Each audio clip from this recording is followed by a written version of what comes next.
रजनी को बचपन से ही पेंटिंग का बहुत शौक था। वो हमेशा से ही पेंटर बनना चाहती थी, पर उसके माँ और पिताजी ने उसको कभी भी इस चीज के लिए सपोर्ट नहीं किया और उसकी शादी नीरव से हो गई। नीरव रजनी को बहुत प्यार करता था, पर रजनी हमेशा चुपचाप ही रहती। वो इस शादी से खुश नहीं थी। वो ये शादी नहीं करना चाहती थी।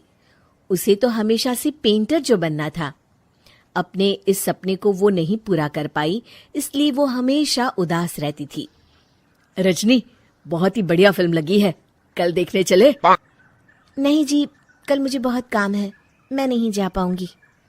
अच्छा तो कोई बात नहीं, संडे को चलते हैं। देखिए, मुझे फिल्म देखना पसंद नहीं है। आपको जाना है तो चले जाइए। नीरव को मना करके रजनी वहां से चली जाती है और अपने बैग को खोलकर उसमें बंद पड़े ब्रश और कलर्स को देखकर रोने लगती है। रजनी, चलो ना कहीं बाहर खाने चलते हैं, कुछ तुम्हारी पसंद का। जी, मुझे नहीं जाना, मेरी तबीयत ठीक नहीं है।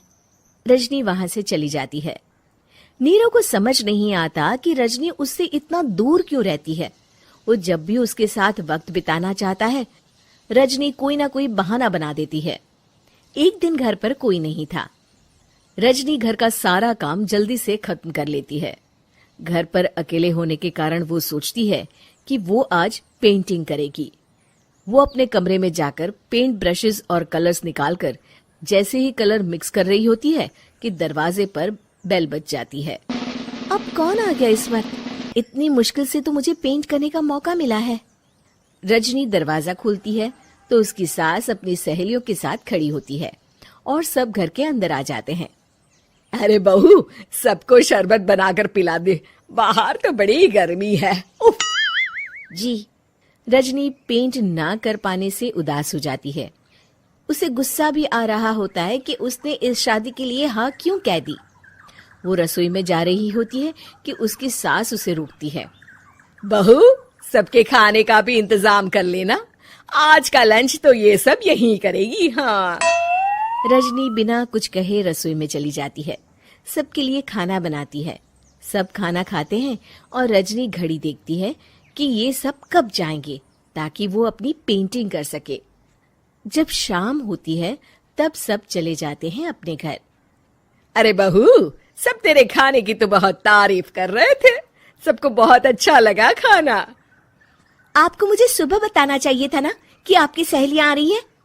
पता भी है कितना वक्त लगा सारा खाना बनाने में। अरे बहू, तू ऐसे कैसे बात कर रही है मुझसे? तो और कैसे बात करूं? मैं इस घर की कोई नौकरानी नहीं हूं कि इतना काम करूंगी। रजनी अपने कमरे में जाकर दरवाजा बंद कर लेती है। शाम को जब नीरव आता है तो उसकी माँ उसे पूरी घटना के बारे में बताती है।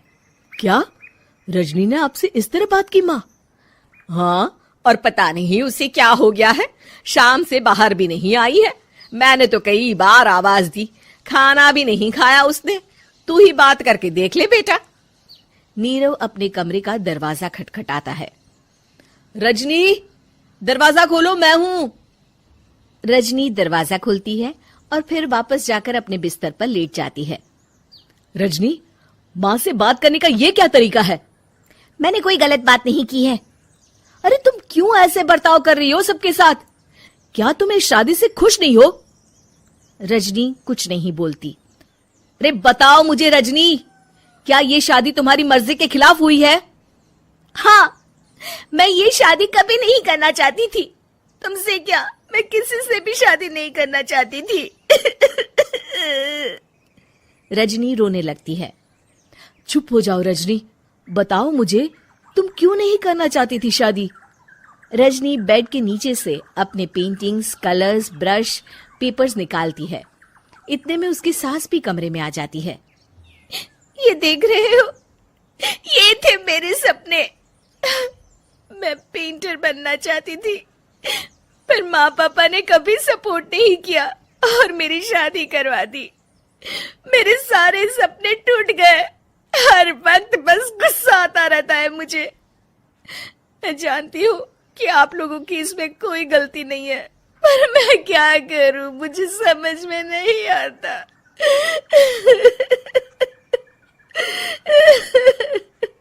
रजनी फूट फूट कर रोने लगती है। मुझे माफ कर दीजिए, आप दोनों के साथ मैं बहुत बुरा बर्ताव कर रही हूँ। अरे रजनी बेटा चुप हो जाओ तुम। नीरव पानी लेकर आता है। ये लो पानी पियो और शांत हो जाओ। रजनी पानी पीती है और उसकी सास पेंटिंग्स देख रही होती है। अरे नीरव, हमें तो पता ही नहीं था कि हमारी बहू कलाकार है। अरे कितनी अच्छी पेंटिंग्स बनाई है, देखो तो। ये वाली तो मैं अपने कमरे में ले जाऊंगी। आपको ये पेंटिंग्स अच्छी लगी? अच्छी नहीं, बहुत अच्छी लगी। और तुमने हमें बताया क्यों नहीं? तुम जब चाहे पेंटिंग कर सकती हो रजनी। हम तुम्हारे सपनों को पूरा करने में तुम्हारा पूरा साथ देंगे। हाँ बेटा, हम कला की कद्र करते हैं।